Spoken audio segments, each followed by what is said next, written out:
This is NASA TV.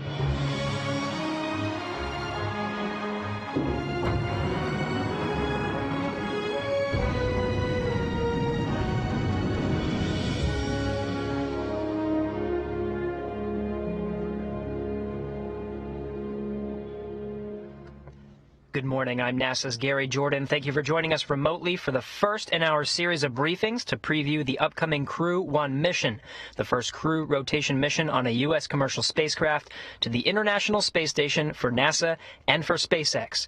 This briefing will kick off today's agenda with updates from leadership representing both NASA and SpaceX. Joining our esteemed panel, coming from NASA's headquarters in Washington, we have NASA Administrator Jim Bridenstine and Kathy Leaders, Associate Administrator for NASA's Human Exploration and Operations Mission Directorate. Representing SpaceX from Hawthorne, California, we welcome Hans Königsmann, Vice President of Build and Flight Reliability.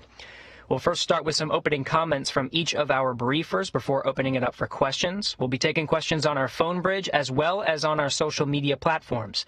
If you're on the phone, please press *1 to add your name to our queue and ask a question. If you're on social media, use the hashtag AskNASA. We'll begin with initial remarks from Administrator Jim Bridenstine. Gary, I think everybody knows we are now in this new era of human spaceflight where NASA is a customer, not the owner and operator of the hardware, and so that's very exciting. What's exciting about this upcoming mission is that we are actually going to fly a certified Crew Dragon, and the idea that we're going from a test vehicle, which was what we flew on DM2, to now a certified crew vehicle for regular rotation of flights. This is another milestone, a critical milestone in the development of our ability to launch American astronauts on American rockets from American soil now sustainably. So these are very exciting times.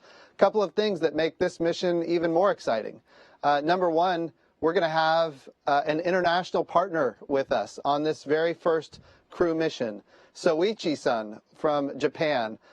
He's, of course, a veteran astronaut. He's done amazing work on the International Space Station already, and now he's going to go back with us again, this time on an American rocket. The other big thing is we're actually increasing the capacity to do research on the International Space Station. So when we increase the number of astronauts on board, we're going to be able to get 3 times as much science done and 3 times as much technology development complete. And all of that is critically important for our Artemis program and eventually our Mars program. So as we develop Moon to Mars, we're going to be using low Earth orbit to test all of these capabilities and technologies, ultimately to create a sustainable return to the Moon and then take all of that knowledge onto Mars. So this particular mission is another critical milestone. We're very excited about it. And of course, we've got a great panel today to discuss these and other things. So thank you, Gary, and I'll look forward to answering questions a little later on. Thank you, Administrator. We'll now hand it over to Kathy Leaders. Thank you so much. I always hate to follow Jim because he does such a great job. So I wanted to kind of emphasize that, as Jim had mentioned, this is a great milestone for us. It's a culmination of many, many years of work with NASA and SpaceX. And there's a lot of folks out there that have contributed to us getting where we are today, and I really would like to thank the team that has gotten us here. A tremendous amount of work, and obviously for my past job, this means a lot, but I'm really looking forward to, in my new role, continuing to see the success of this commercial crew program. As I was able to, for the first time, I think, actually provide breaking news last night that we're moving towards the launch being on October 31st, a nice Halloween launch. Moving towards this, the team's been carefully laying out planning, working through the sequence of the timing of a Soyuz arrival. It's a very busy October for us. Soyuz arrival, getting everything ready, and then obviously getting ready for Crew-1. We're very excited to be heading into our operational missions. This is a culmination of a dream of us to have commercial crew rotation seats up on station, and looking forward to many more to come. Thank you, Kathy. Now we'll hand it over to Hans Königsmann from SpaceX. Yeah, good morning. I'm honored to be here with my NASA colleagues, and I would like to thank them for working with us and entrusting us flying NASA astronaut to the International Space Station on the Crew Dragon first operational mission. As has been mentioned, we're targeting right now the October 31st. It's very early in the morning. It's 2:40. It's actually still the October 30 in California. For this particular launch, we're happy to support NASA in any schedule that they need, and we will use the additional time to review things, build records, whatever we have, over and over again until we're really sure that we are safe to fly. In general, we will fly when we're ready to fly. That's been our promise all the time, and that's what we did in the last mission. For the past year and working closely with NASA, we have been super busy and had a couple of missions that got us to this point in time here. We launched 2 CRS missions, among them the last Dragon 1 resupply mission, and Dragon, just to remind everybody, has been in service by now for 10 years, which seems incredible. And it's been such a remarkable and successful program. It helped us develop, our capability on both building spacecraft, operating spacecraft, and last not least, working with NASA and working with the International Space Station. It's all been super exciting and very important. We really like to thank NASA for all their support throughout the company's history and getting us to this point. Then we also did a in-flight escape demonstration in January. And then, of course, if you recall, in May this year, we launched the Demo 2 mission and returned human spaceflight to the United States for the first time since 9 years. It was an amazing mission, and it was an incredible honor to fly Bob and Doug. And I do have a quick Demo 2 video recap for you.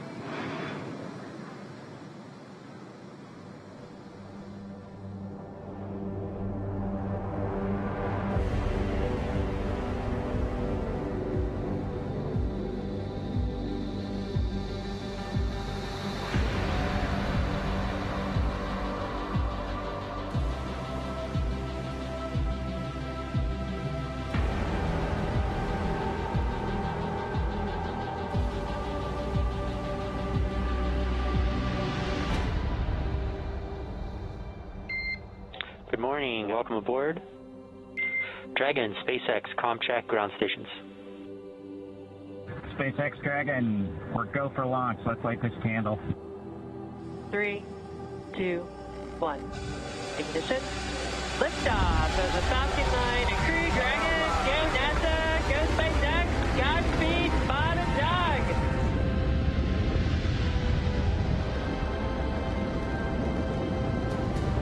On behalf of the entire launch team, thanks for flying the Falcon 9 today. We hope you enjoyed the ride and wish you a great mission. We would like to welcome you aboard Capsule Endeavour. We do have a friend on board with us, Trimmer, the Apatosaurus. I think I was requested to do a backflip. Good night, Megan and Theo. And Karen and Jack.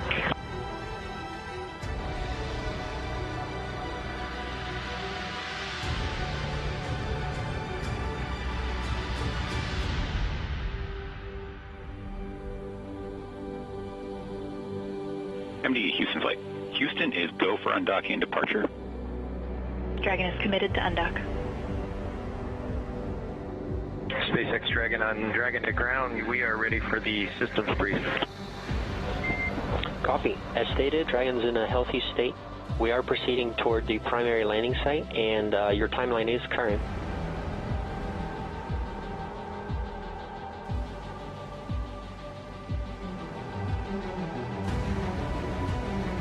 Visual, 2 drogues out.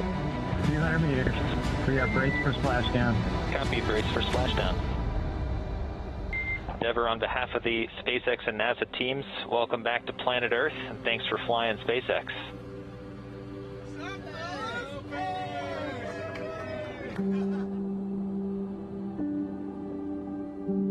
It's a humbling experience to be a part of what was accomplished. It's great to see how excited everybody was. We hope it brings a little bit of brightness to a pretty tough 2020.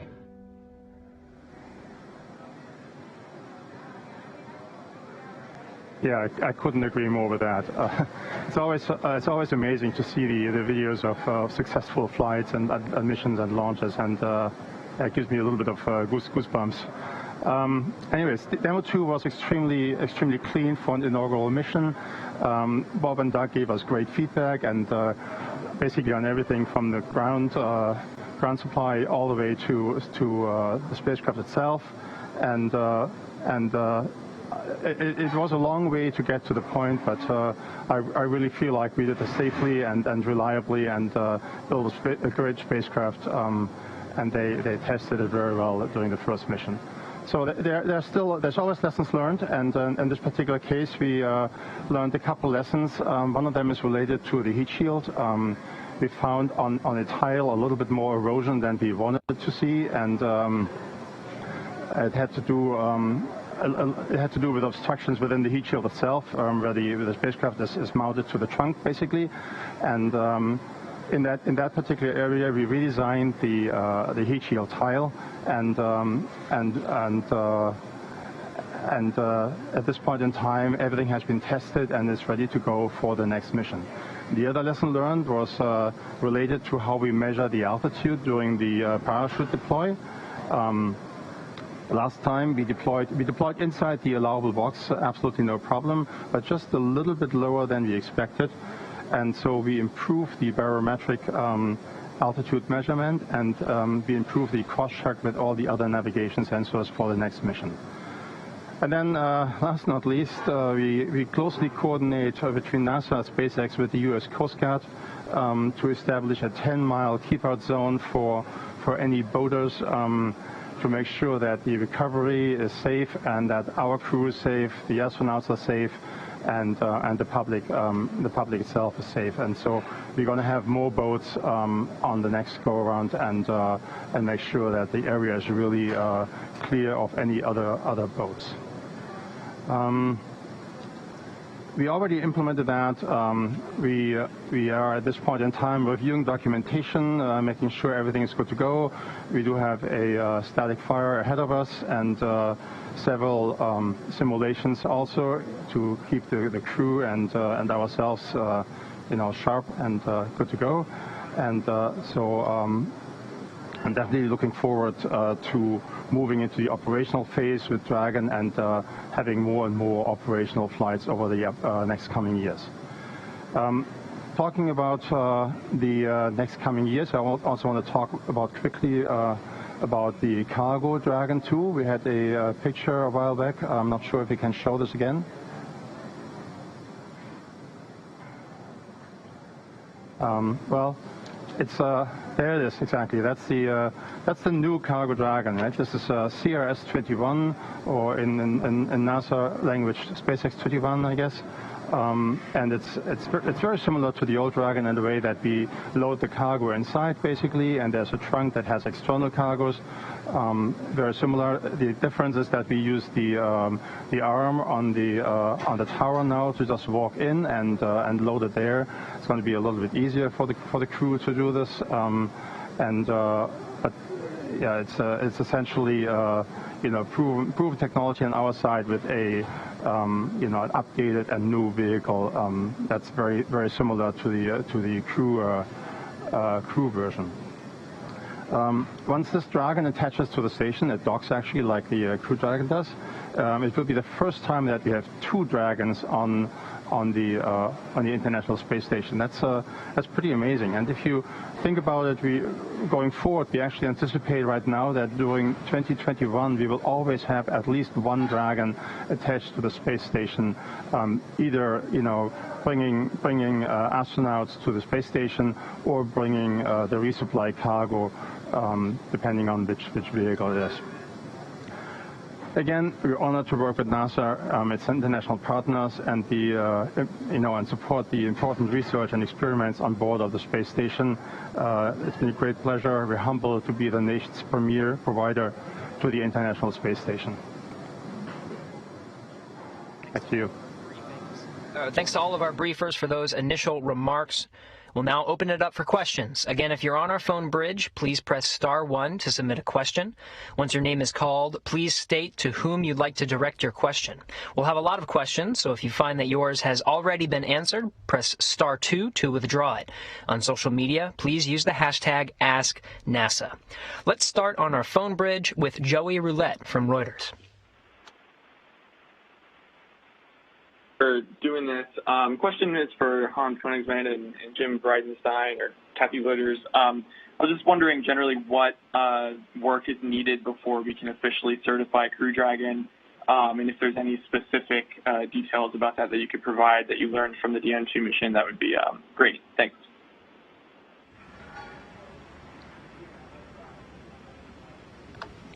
Jim Bridenstine, why don't we start with you?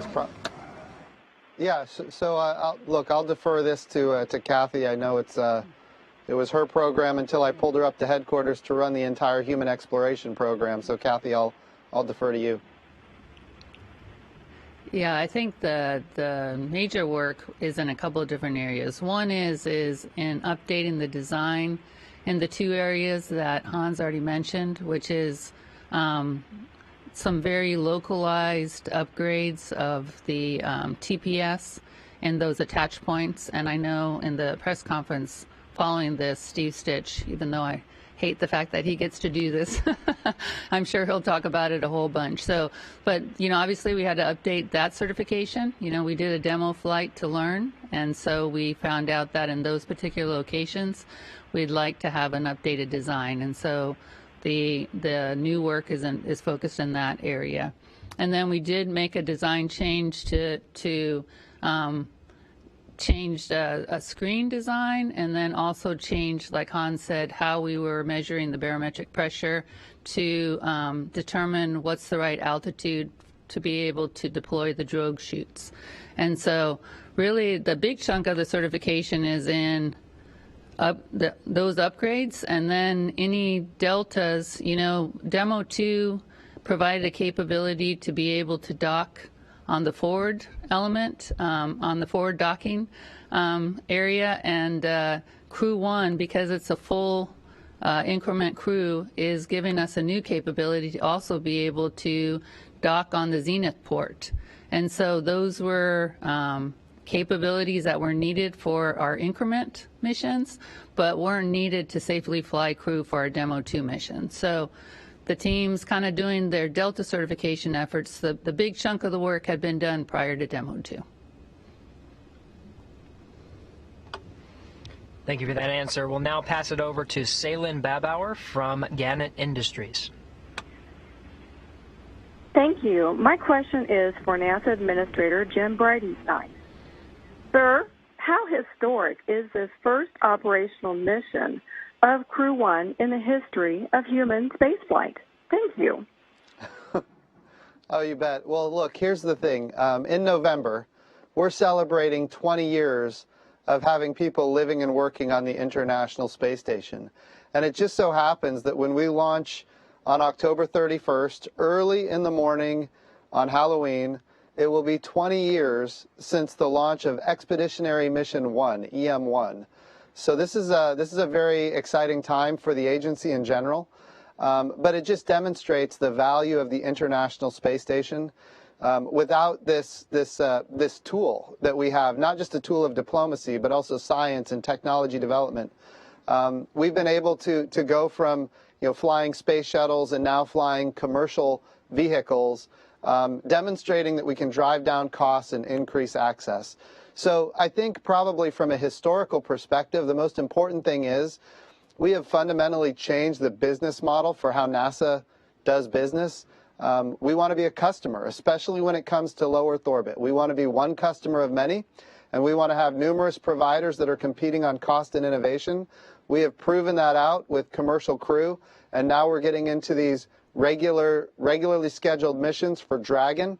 And of course, Starliner is coming up soon. In fact, the Crew that's about to launch on October 31st, they're going to be there when the very first Starliner attaches to the International Space Station. So we're going to have two independent companies that are, have very unique solution sets to achieve space flight and docking at the International Space Station. And I think that's really there's a lot of historic firsts that are about to take place, especially with this crew. So it's an exciting time. Next, we have Lauren Grush from The Verge. Hi, thank you so much for taking my question. I recall with DM2 there are constraints on the Crew Dragon's lifetime in orbit because of its solar panels. I'm wondering if those similar constraints are on this mission or if the Crew Dragon's lifetime in orbit has been extended. Thank you. So the solar panels are different for a longer duration. I'll leave it to Kathy. Oh, sorry about that. Stepping on you there. It's a fully certified vehicle, so 210 days. So as Jim said, there's an upgraded solar panel design, and so every aspect of the vehicle is 210 days. Thank you. Friendly reminder for our callers to please state to whom you'd like to direct your question. Next, we have Michael Sheets from CNBC. Hi, all. I just wanted to ask a quick question that could be answered by either Kathy or Hans. I know that Crew Dragon is designed to hold up to 7 passengers. I'm wondering at this point when you might expect to see that full capability utilized. I know this is a big step from 2 to 4, but I'm wondering whether or not you have any missions planned in the near future that would expand that all the way up to the full 7 passengers. Thanks. So from a NASA perspective, I'll answer first and then let Hans talk about the capacity for 7. Our capability is for 4, but we also have this unique, we have unique requirements for us to also fly powered cargo payloads that take up extra room and then additional cargo, right, where other missions in low Earth orbit may or may not have those types of requirements also. So the NASA capability is for the full complement of 4 crew members, like Jim talked about, but that's what trades off our crew and cargo requirements for these missions. Yeah, we always have the option, but as for NASA missions, we use the space right now for cargo and an extra capability, and we will continue to fly 4 astronauts to the International Space Station.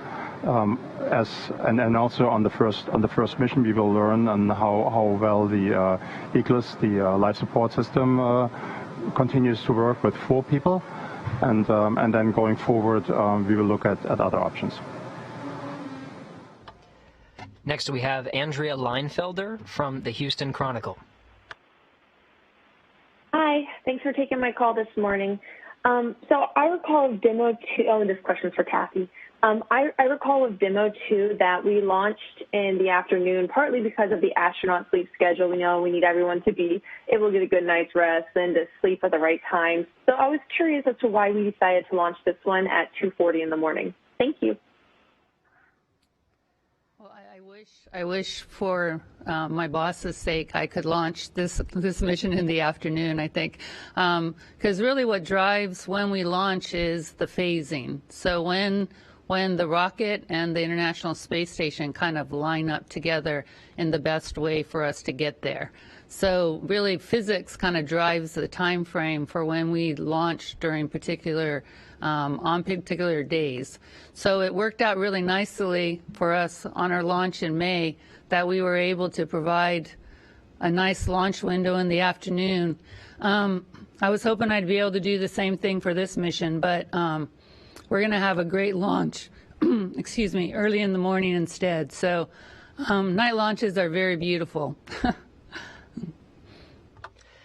Next, we have Paul Brinkman from UPI.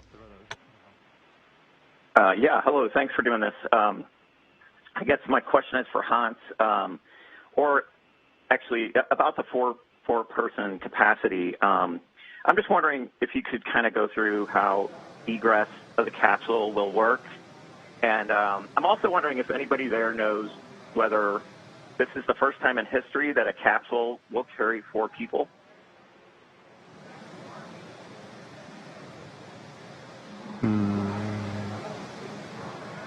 Yeah, I'm thinking really fast here. I'm trying to remember if there's any other capsule with 4 people. I mean, going into the capsule and getting out of doesn't change with 4 people. It just takes probably twice as long as with 2, one after the other. And we have a crew that supports, the astronauts and how they settle in their seats and make sure they're all buckled up and comfortable. And so I don't see any changes here. And also, if you keep in mind, Dragon is relatively roomy for a space capsule for 2 people and also for 4 people. You can still walk around there a little bit. So I don't anticipate any space constraints with 4 people at this point in time. And regarding your question for four people in a capsule, I think you're right, but I'm not sure. I would say from the American perspective, you had, Gemini, Mercury, Apollo. None of them had 4. You had the space shuttle, which was not a capsule, and now we're back to the capsule model. I would have to say, from an American perspective, I'm pretty sure that this is the first time we've launched 4 in a capsule. And I think that's probably true for our international partners as well and others around the world. One of the things we did on Demo 2 to make sure that this design was certified was we actually did an on-orbit checkout where we, even though Bob and Doug flew up, we actually went and put 4 crew in the capsule on orbit and did all the operations and made sure that we could meet all of our requirements, which also include like being able to get out in 90 seconds and a bunch of other requirements too to make sure that we can live and work and safely operate the capsule with 4 crew members. Next we have Stephen Clark from Spaceflight Now. Hi, thank you for taking my question. Stephen Clark from Spaceflight Now. For Kathy Lueders or Jim Bridenstine, I know the plan going into commercial crew was to have mixed crews on U.S. and Russian spacecraft, like a Russian cosmonaut on all U.S. crew missions and a NASA crew member on all Soyuz missions through a barter agreement. That doesn't seem to be happening, at least for these first few operational Crew Dragon missions. Crew-1 and Crew-2 doesn't have a Russian cosmonaut. So just wondering if you can update me on securing an agreement for mixed crews on future crew launches, both U.S. and Russian, beyond the seat you have secured for the Soyuz next month. Thanks.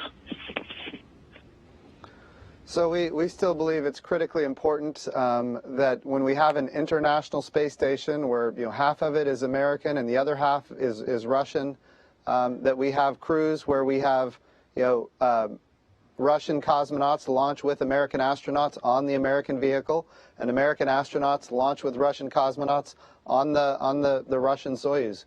We think that's critically important. I know our partners over at Russia also believe that is important, and I know that we're working towards that between our 2 agencies day in and day out. But I think there's broad agreement that if both countries want to maintain a permanent presence on the International Space Station, that is the end state we need to achieve. So we're working towards it, and I think we will get there. Kathy, if you have any more details, feel free. Yeah, you're exactly right. We're in the process of coordinating, implementing an agreement to work towards that. It's right now it's about which mission do we implement that, and but as far as I'm concerned, the sooner the better, right? But Jim's exactly right. It's very important to us. We feel like it's critical for our maintenance on orbit, and we're both working towards that. Next we have Chris Davenport from the Washington Post. Hey guys, thanks for doing this. I guess my question is for Hans, just a technical question to follow up on the heat shield. I wonder if you could say how much erosion there was. I mean, it sounds like you still had plenty of margin. Was it across the entire heat shield or just in a localized area? And when you said, I think you said you updated the screen design, I wonder if you might explain what that means. Thanks. Certainly. So first of all, this was a small area in the heat shield, and in particular the area around what we call the tension ties, which hold the trunk and the Dragon spacecraft together. In this particular area, we saw some flow phenomenon that I guess we didn't really expect, and we saw erosion to be deeper than we anticipated. However, I mean, this heat shield is massive, and over the entire acreage there was very little erosion. In this particular area, it was a little bit deeper, but nothing to be concerned. At all times, the astronauts were safe, and the vehicle was working perfectly. So this is something that we just in the inspection found and looked at it and decided, oh, okay, we should probably reinforce the heat shield in this particular area. And it's actually 4 areas just around the tension ties, a very small area compared to the overall acreage of the heat shield.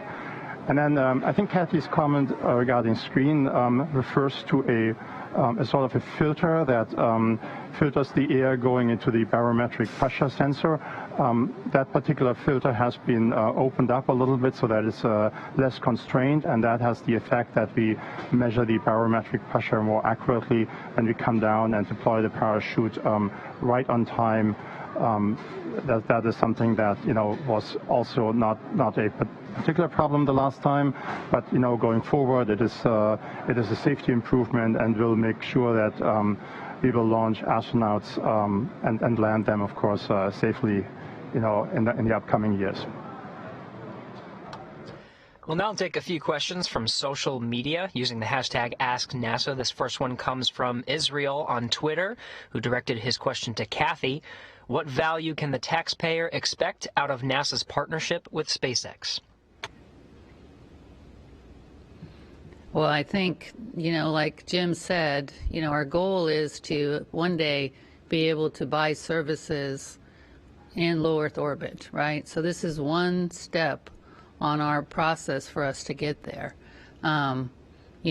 We're taking this in careful steps, but for us to be able to continue to do what we feel is our charter, which is to go and do deep space exploration, us moving towards a commercial platform in low Earth orbit and being able to use commercial services is a goal of ours. And so us taking this first step with a commercial service for our crew and cargo capabilities now is an important step in that process. This next Ask NASA question comes from Jim on Twitter. This one's for the administrator. With Crew-1 and a Russian launch to the International Space Station, the station will have a larger population than it has in quite a while. Any impacts from that are anticipated? Yeah, some significant impacts. Once we have a bigger complement of astronauts on the International Space Station, we can do a lot more science, and that's gonna give us a return even faster. Make no mistake, we've had huge returns from the International Space Station already, but now we can get even more, even faster. The previous question was about what are the returns we're going to see for the American taxpayer from the Commercial Crew program or the SpaceX Crew Dragon. Bottom line is, we are making every effort to industrialize space as fast as possible. So we look at advanced materials and we look at industrialized biomedicine, the compounding of pharmaceuticals or the creating of immunizations. The value here is microgravity. We can't create microgravity here on Earth. You can do drop towers. You can send airplanes on parabolic trajectories in order to get microgravity. But ultimately, it's a very short duration.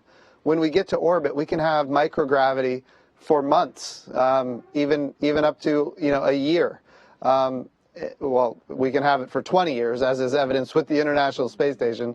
But any individual astronaut up to a year.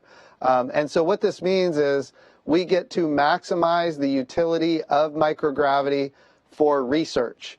And ultimately, we're focusing our research for a day when that research becomes applied.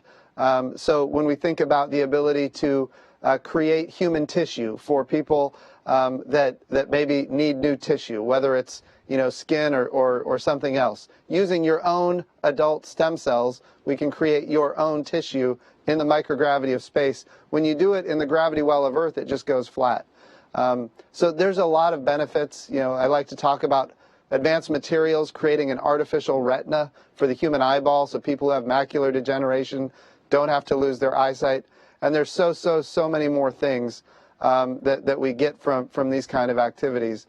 And of course, when we think about Kibo and our partners on the International Space Station from Japan and some of the capabilities that they've put that give us the ability to put instruments on the outside of the space station, both for astrophysics and the study of the Earth, to increase crop yields while reducing water usage, to transform how we do agriculture. There are so many benefits to commercialization. The International Space Station is really the place to prove all of these things out. And then it's up to the private sector to make determinations that it's worth capitalizing and then using these commercial capabilities that we've built. But make no mistake, NASA has a long history of commercial capabilities. We think about people watching this right now on the internet, for example, internet broadband from space, Dish Network, DirecTV, GPS, how do we navigate, how do we produce food and energy and do disaster relief, predict weather, understand climate. The returns here are really astonishing. The International Space Station is an amazing capability for the country. And of course, having more crew on the International Space Station makes all of these advancements happen faster. And that gets us to a day of commercialization faster than we could have done otherwise. So this is really, it's a great time to be at NASA, and it's a great time to see all of the amazing developments happen. We'll now return to our phone bridge over to Jeff Faust from Space News. Yeah, good morning. I wanted to return to the issue of certification and when, this is for Kathy, when you expect to have everything wrapped up and have that certification review, and how soon can that certification review take place before the launch? Thanks. So we've actually had our program level certification review already, and we had our status at the agency level. So right now we're just in the process of finalizing the last few pieces of documentation that we need to close out our human rating certification plan, which I view that will be done probably in the next week to 10 days. And then our final cert we will be doing at our as part of our flight readiness review for Crew-1. So we're kind of doing it in two phases, finishing up our human rating certification plan, which I think should be in the next week to 10 days, and then finalizing, kind of dotting the I's, crossing the T's at our flight readiness review. That will be coming up about a week before we go into Crew-1. Next we have Eric Berger from Ars Technica. Yeah, hi. Thanks very much for doing this. My question is about commercial space. I think all of you are true believers. Hans and Kathy, obviously you guys have been doing this for a long time. Jim, I think everyone on the phone could chant along with NASA wants to be one of many customers. But I'd like to know whether, Jim, in the 4 months since Demo 2, you've seen a shift from the non-believers in commercial space, so the skeptics who maybe thought commercial space wasn't up to the task. Have you seen any signs that sort of, maybe more people are realizing the potential here?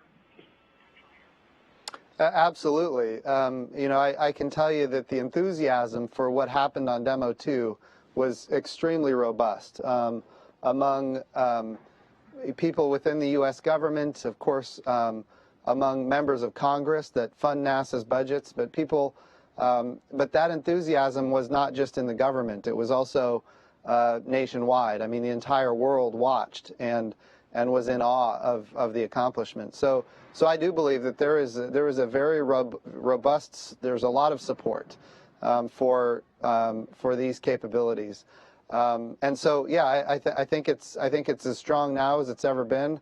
I think some of the doubters have maybe been made to not doubt so much because it has now happened.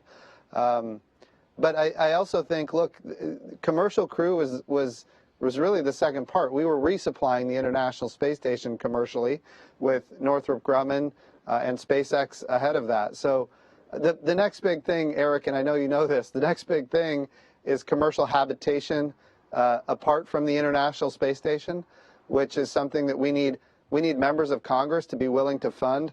We've put it in the budget request every year, and it never gets funded at the level that is necessary to achieve the end states. Here's what we know, Eric. There's going to come a day in the future when the International Space Station is going to have to end. We don't like to think about it because we really, really love the International Space Station. But we also do have to think about the fact that 20 years is a long time, and it can't last forever. We have to be making the investments right now today so that we don't have a gap in low Earth orbit. That's what's been lacking. We haven't had the investment necessary to guarantee that we don't have a gap in low Earth orbit. And it's critically important that we make those investments. And I think right now more than ever, we do have those believers that you're talking about. They are willing to step up to the plate and fund the budget request at the level necessary to eventually, get commercial habitation so that there will be no gap. And that's one of the things that we're working on every day to make sure that there is no gap. Next is Marcia Dunn from the Associated Press. Yes, hi. This question is for Hans, please. I think when people hear certified and operational for this upcoming flight, many, at least in the public, are going to think that all of a sudden Dragon flight for humans is routine, if you will, and that kind of phrasing got NASA in trouble in the shuttle program. Do you look at this as routine now that you've got one under your belt? And also, do you feel a lot of the pressure is off now that you had a successful test flight on this vehicle? Thanks. Well, that's a great question, actually. And honestly, I don't feel that this is over at all. I feel like we need to actually step it up. The transition from a test vehicle to an operational vehicle to a production vehicle is very difficult. Getting this, in an operational phase that is safe and has all the scrutiny and the rigor of human spaceflight is a lot of work and very, very difficult in itself. So I feel like we actually, and we responded that way within SpaceX. We stepped it up. We do more reviews than ever. We pay incredibly scrutiny to the flight data of Demo 2. And there's a huge effort going on to make sure that both Falcon 9 and then also Dragon is safe for all the future missions and can actually stand up for this huge task of supplying the station both with cargo and also bringing astronauts up and down. It's a great responsibility, and we like I said earlier, we're honored by this, but it's also at least I personally feel that it weighs on me, and we have to work harder to make this work safely. Yeah, Hans and I talk about this a lot, and it's about staying vigilant, stay vigilant. And as a team, we need to stay vigilant. We need to keep going. We need to operate in a safe manner. It's very important for us to not kind of take our foot off the gas, right? We got to keep operating in a safe and in a safe manner. Next, we have Douglas Messier from Parabolic Arc. I had a question for Hans. And did this problem come up on the first demo mission with the heat shield? And exactly what did happen? Did you have problems on all four connections where the capsule is connected with the trunk? Yeah, the best way I can explain it without slides and lots of data is that these tension ties that connect the trunk and the spacecraft, they cause some disturbance in the airflow around them, and then there's a little bit, it digs a deeper hole into the heat shield right after that because there's probably a vortex or something like that. I don't know the exact technical details on this one, but the effect is basically that one particular tile has basically more erosion than the others. It tunnels basically into the tile. And like I said earlier, this was always a safe situation. It never got to structure. The overall heat shield was working great. So it's something that is relatively easy to fix by putting a more resistant or erosion-resistant material in that particular place, because you want to be careful. You don't want to make too many changes at this point in time either. And then basically test it. We did that last week, and it came out great. And so I'm confident that we fixed this particular problem very well. Next, we'll go over to Irene Klotz from Aviation Week. Hi. Actually had a similar question from Doug, so I think I'll just continue his for a minute, is for Hans. What estimate percent did the TPS ablate relative to your predictions, and why didn't this show up on Demo 1? And then also for Kathy, are you expecting to process any waivers for the Dragon Crew-1 flight? Yeah, so I'm not sure I can say it's an estimate because it's really just locally and in one particular spot. It's a good reminder regarding Demo 1. We didn't see this on Demo 1, at least not to this extent that we noticed something. It's a good question. Demo 1 was slightly lighter, had a slightly different trajectory. Maybe that caused this. At the end of the day, it's great that we found it on this flight, and can basically take corrective action going forward. And also, like I said, this was not an unsafe situation at all. This is just something that we observed and then basically changed to make sure that nothing bad will ever happen. So that's like I said on Demo 1. If you look at it with hindsight, you might see some erosion, but honestly, it's not very visible there. And Irene, I do not know the final count for the waivers, so I would maybe hold that question and ask that question of Steve Stitch. Next, we have Rachel Joy from Florida Today. Hey there, this question is for Bridenstine. Back during Demo 2, due to COVID-19, you asked that launch spectators and visitors not visit the Space Coast to watch the launch. Here we are 5 months later. What is NASA's approach or messaging for launch spectators for this historic launch? Thank you. Yeah, so we have to remember that even though we suggested for Demo 2 people not come to the launch, it certainly didn't prevent them from coming. And there were massive crowds, outside of the Kennedy Space Center. So what we're asking people to do is follow CDC guidelines, to follow the guidelines from the state of Florida, and do what is necessary to keep safe. I mean, that's ultimately what our objective is. I will tell you that we are limiting the amount of visitors that can come onto the Kennedy Space Center. We have a lot of, as you're aware, we have a lot of very important missions coming up. My number one objective is to make sure that we don't have an outbreak at the Kennedy Space Center. We've been very successful keeping our people safe so far. We want to make sure that we keep them safe so that ultimately we can continue to do the mission of NASA and the United States of America. We'll now go over to Megan Bartles from Space.com. Hi, thanks so much for taking my question. This is Megan Bartels with Space.com with a question for, I think, Hans. You mentioned recently that the new heat shield design was tested last week. Could you talk a little bit more about what that process was and how closely it mimics what the capsule will undergo when the Crew-1 astronauts re-enter? Thanks.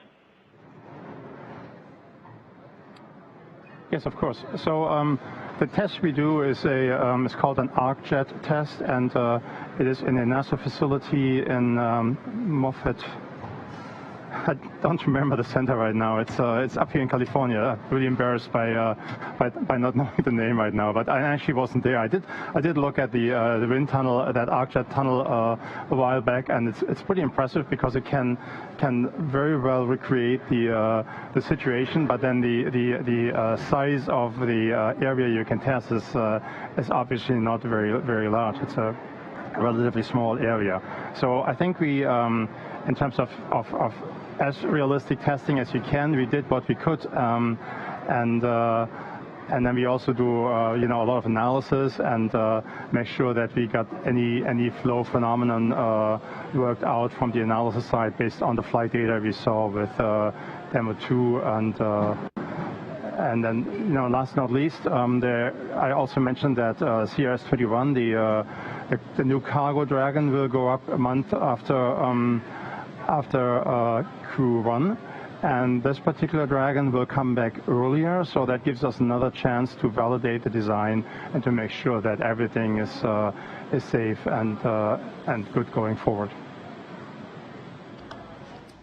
And it's Ames. It was done at the Ames Research Center, and obviously NASA and SpaceX folks have been looking at it. We have a lot of thermal protection system experts too, and everybody understands kind of how to correlate the data from those samples and be able to understand it, and I think we're very satisfied with the design. We have time for one or two more questions. We'll next go to Morgan McFall-Johnson from Business Insider. Hi, thanks so much for taking my question. This one is for Kathy or Jim, maybe. You've got a whole bunch of data back from Demo 2 now. I'm just wondering if you found any pleasant surprises in looking over that. And relatedly, do you have a new average estimated LOC and LOM numbers for Crew-1? And if so, what drove that change? Thanks so much. Kathy, I'll let you answer this. Okay. So the lock requirements that we had were design requirements, and so those are closed out. They'll be closed out during our certification phase. It's a design requirement over kind of the life of the program, and so all of SpaceX met. I think the final number was 1 in 276, and so met the NASA requirements for it. Demo 2 went so well for us. We're spending a lot of time talking about those two pieces, but honestly, the spacecraft launch went beautifully, rendezvous, docking went beautifully. Like I talked about, we were able to do the 4 crew test, the habitability test while the vehicle was on orbit. The return, went beautifully first time coming back. And Bob and Doug were able to give us great insight on how the vehicle operated through all the phases of flight. So I don't think it will be a great mission if Crew-1 goes exactly the same way. So I'm counting on it, Hans. I'm counting on a beautiful mission the exact same way. So we're looking forward to this. This is going to be a great day. Thanks to all who submitted questions today, and thanks to today's briefers for taking the time to discuss this historic event. This is the first in our series of briefings today. Next up is a briefing to discuss the Crew-1 mission overview. That's at 12:30 p.m. Eastern, and we'll host the astronauts of Crew-1 for a news conference at 2 p.m. For details on these briefings and for the latest on this mission, please visit nasa.gov/commercial crew. Thanks again for joining us. That will wrap up today's briefing.